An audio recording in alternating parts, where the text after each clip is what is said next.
Okay बेटा, pay attention.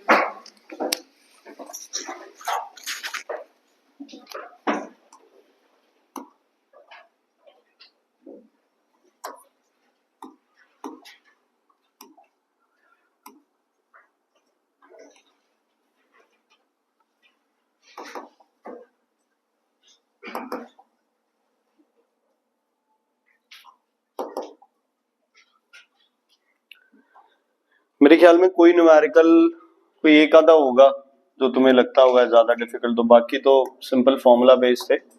बाकी फिर भी यार कोई प्रॉब्लम है तो देख लेते हैं आप। चलो हाँ जी बेटा, न्यूमेरिकल नंबर 1, कोई दिक्कत? ओके, 20 kgfo है ना।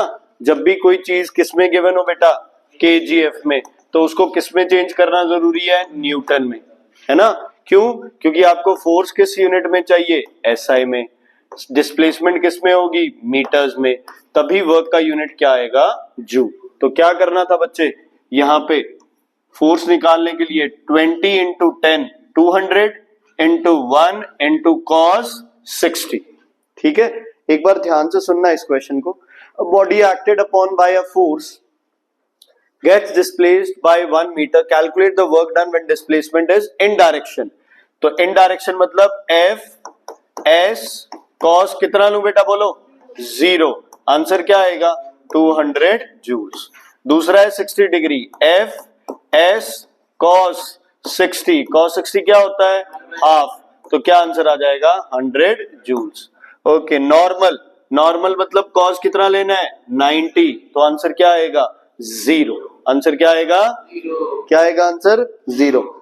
उसके बाद a boy of mass 40 kg climbs up the stairs and reaches the roof at the height 8 meter in 5 seconds।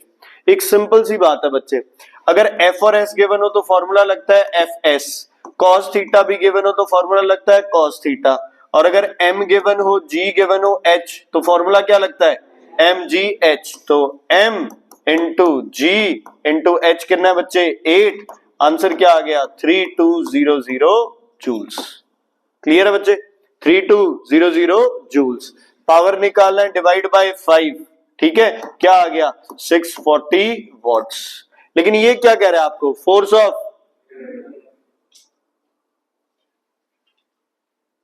ये क्या कह रहा है आपको, force of gravity. Devendra formula क्या होता है फोर्स ऑफ ग्रेविटी का, M इंटू जी। तो सीधा हो गया आपके पास 40 इंटू G10, 400 न्यूटन्स। क्लियर है बेटा, जहां समझ ना आए पूछते जाना, ठीक है, कोई दिक्कत नहीं है बेटा, धीरे धीरे हो जाए।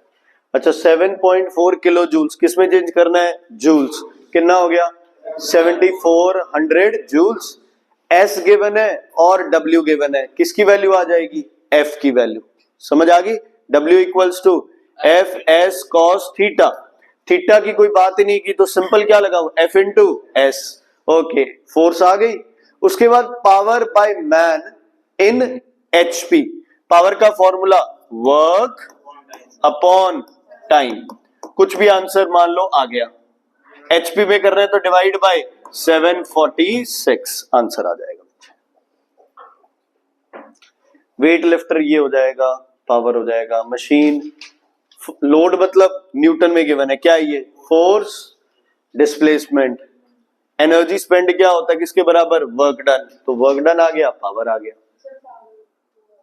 पावर बच्चे energy upon time, work upon time, energy upon time, सारी चीजें क्या है, सेम है। एनर्जी वर्क सब क्या है बच्चे, सेम है। इधर वाले थोड़े से इधर हो जाए करो जब बैठो तब, जब बैठो तो अब तो कुछ मत करो, दिख रहा है बोर्ड आराम से, कोई दिक्कत नहीं है। ओके, उसके बाद है ये वाला क्वेश्चन हो गया बच्चे, किलोवाट आर, मतलब किलोवाट नु किदे नाल मल्टीप्लाई करना है, आर्स के साथ। यहां से भी आंसर आ जाता है ना, किलोवाट 3 है, आर्स 10 है, तो 30 आ गया।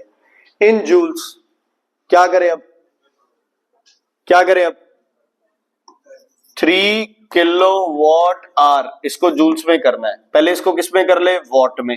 कितना बन जाएगा, 3 into 1000 watt hour, 3 into 1000 watt are.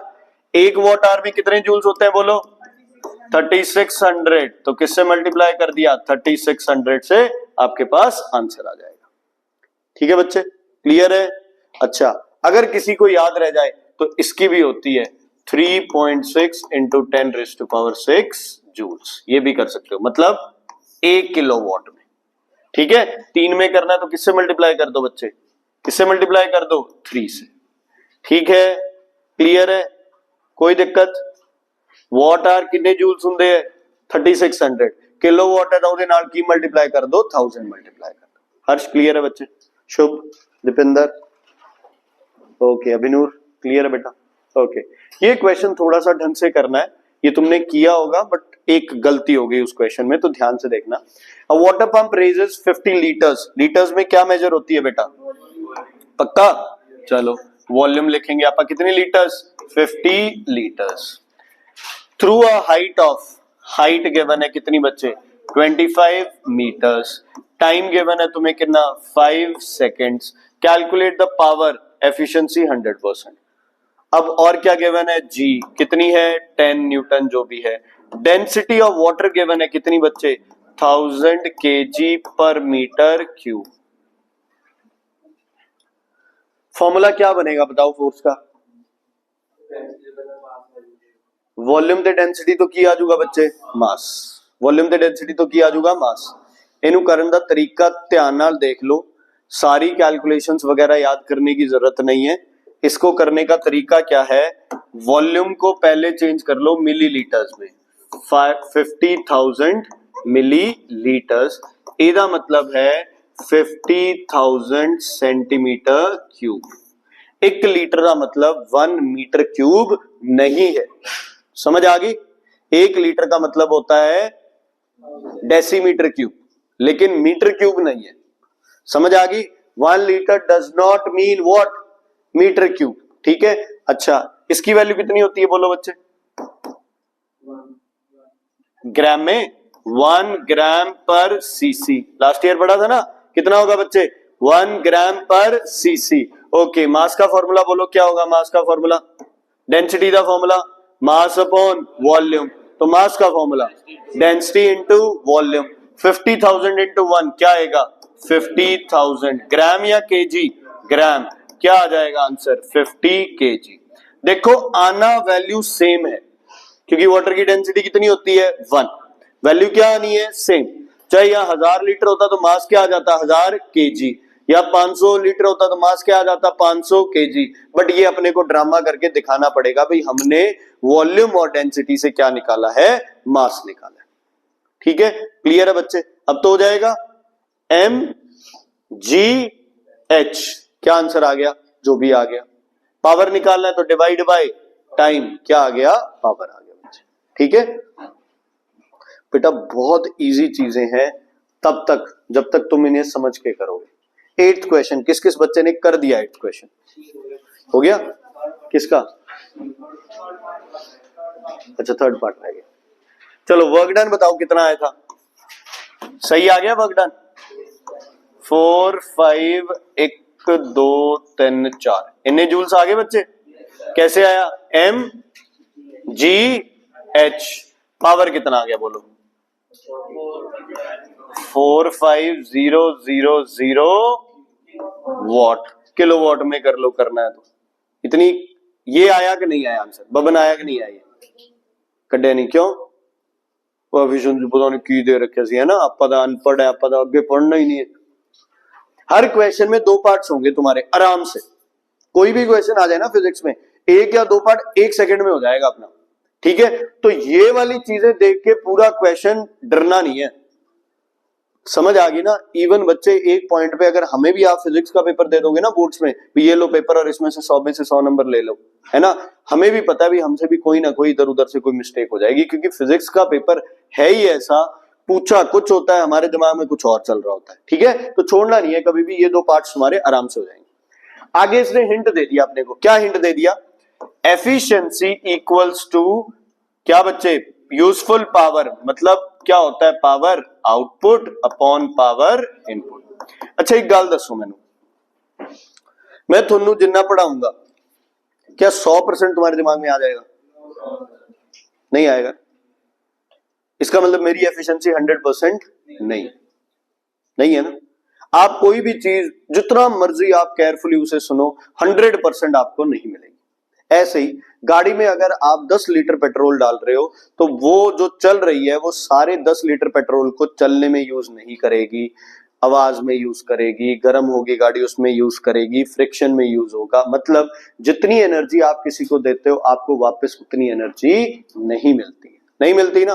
तो power output is always less than power input. Work output is always less than work output is always less than work input. ठीक है, ये एक लॉ ऑफ नेचर है कि आप जितनी energy किसी को सप्लाई करते हो आपको एनर्जी बढ़ के नहीं मिलेगी कभी भी। क्यों नहीं मिलेगी? Law of conservation of energy, law of conservation of energy ये कहता है कि जब एनर्जी एक से दूसरी फॉर्म में चेंज होती है तो कुछ पार्ट ऑफ एनर्जी क्या हो जाता है, किसी और फॉर्म में चेंज हो जाता है ना। जैसे बल्ब जलाया, हमें सिर्फ कौन सी एनर्जी चाहिए? लाइट, बट ये अपने को कौन सी एनर्जी दे रहा है? हीट अपने लिए चाहिए नहीं, तो ये एनर्जी क्या हो गई? कम हो गई। ऐसे ही बच्चे जब हीटर चलाते हो, है ना, मान लो अब तो वो ब्लोअर आ गए हैं, हीटर जो पहले तार वाले हीटर होते थे या वो हेलोजन ट्यूब वाले हीटर है, वो क्या करते हैं, हीटर चला लो, आपको पूरे रूम में लाइट जलाने की भी जरूरत नहीं है। सर्दियों में यही करते थे, हीटर जला लेते थे और हीटर की रोशनी में ही पड़ते रहते हैं। ठीक है, क्या हीटर से लाइट एनर्जी चाहिए तुम्हें? हीटर का पर्पस क्या है? Heat energy. दे क्या रहा है वो? Light energy. तो वो कौन सी एनर्जी हो गई? अनयूजफुल। क्या हो गई? ठीक है, तो चलो पावर एफिशिएंसी क्या गिवन है बेटा, बोलो? 40%, 40/100। यूजफुल पावर कितना निकाला तुमने? कितना पावर चाहिए तुम्हें? 45,123 वॉट्स। और इनपुट पावर कितना है? हमें नहीं पता कितना इनपुट है। ठीक है, 0 से 0 कैंसल, ये ऊपर मल्टीप्लाई करो, अच्छा कर ही लेते हैं, 2 जा 5 जा, तो पावर इनपुट होगा 45,123 इंटू 5/2। जो भी आंसर आ रहा है वो आंसर आ रहा है। ठीक है बच्चे, क्लियर है? हमेशा याद रखना, power output, useful power, work output, useful work कहां रहेगा? हमेशा ऊपर रहेगा। कहां रहेगा? ठीक है, ओके, चलो आगे। Ox can apply a maximum force of this. It is taking part in a kart race and is able to kart at a constant speed while making it best effort. Calculate the power developed by the force. ये किसने किया है? ये नहीं किया होगा। हो गया? फॉर्मूला क्या लगाया? कहां से मिला ये फॉर्मूला? ठीक है, very good, very good, very good.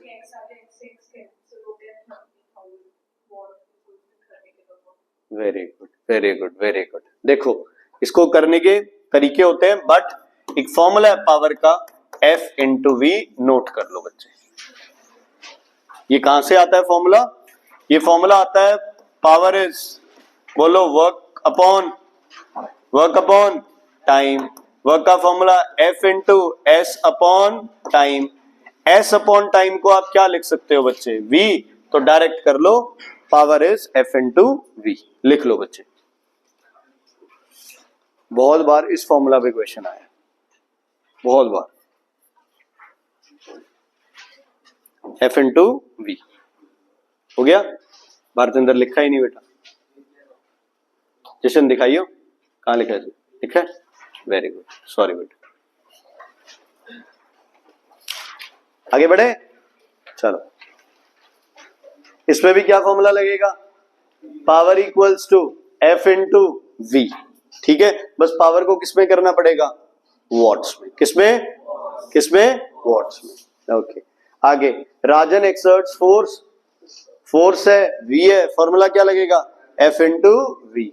Boy weighing this climbs up 30 steps each 20 centimetre high in 1 minute. ये औखा है मेरे ख्याल से, है ना औखा? कैसे? फोर्स क्या गिवन है? 350 न्यूटन।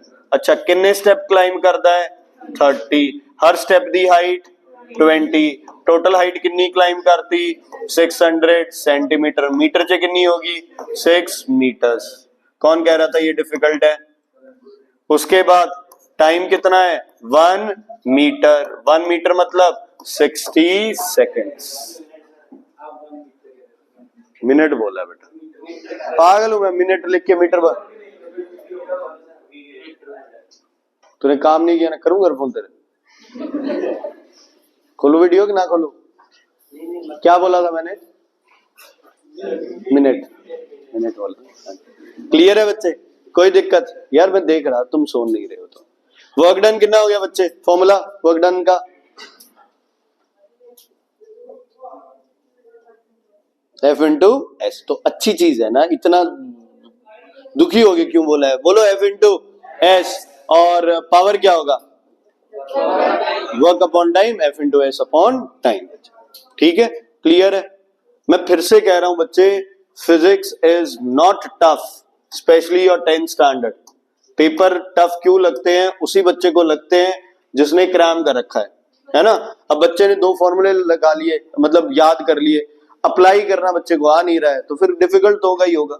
ठीक है, अब आगे के जो क्वेश्चंस है वो मैं तुम्हें दूंगा। वैसे तो तुम्हारा कल टेस्ट है, तो जो आगे के क्वेश्चंस है वो दूंगा जरूर, बट वो आप चेक फिर परसों कर लेंगे। ठीक है, क्लियर है? कल किसका टेस्ट है? केमिस्ट्री का। आयनिक कोवलेंट बॉन्ड एक्सरसाइज प्रॉपरली और नोट्स कर लेना, क्योंकि बुक्स तो अभी तक तुम्हारे पास है नहीं। ठीक है, कल आप कहां पहुंचे थे? एनर्जी की बात की थी। किस एनर्जी की बात की थी आपने? पोटेंशियल और काइनेटिक। किस एनर्जी की बात की थी? पोटेंशियल और काइनेटिक एनर्जी। ठीक है, तो सबसे पहले लिखो बच्चे potential energy. Potential energy. Kinetic energy का पहला पार्ट कौन है? शर्म आ रही है? कौन है? Potential energy. कितनी तरह की होती है पोटेंशियल एनर्जी? 2 तरह की। पहली, दूसरी ग्रेविटेशन। ठीक है, पहली इलास्टिक, दूसरी ग्रेविटेशन। हमारे लिए कौन सी सबसे ज्यादा जरूरी है?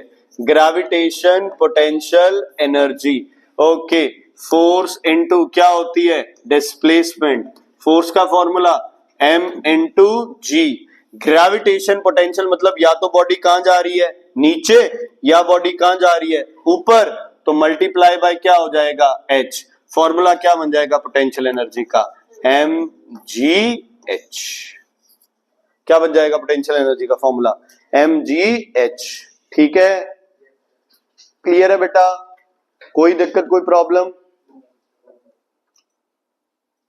ठीक, ओके। पोटेंशियल एनर्जी का वो सिंबल क्या होता है बच्चे? कैपिटल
पूरे एक पीरियड में ये चीज समझाई थी और पेपर में यही गलत है।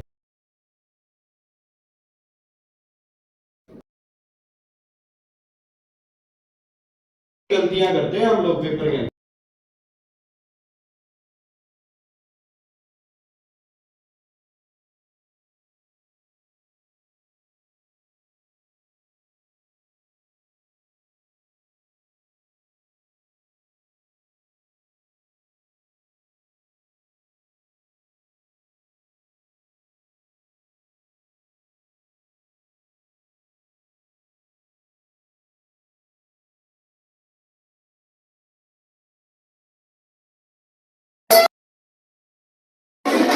यार आवाज ही नहीं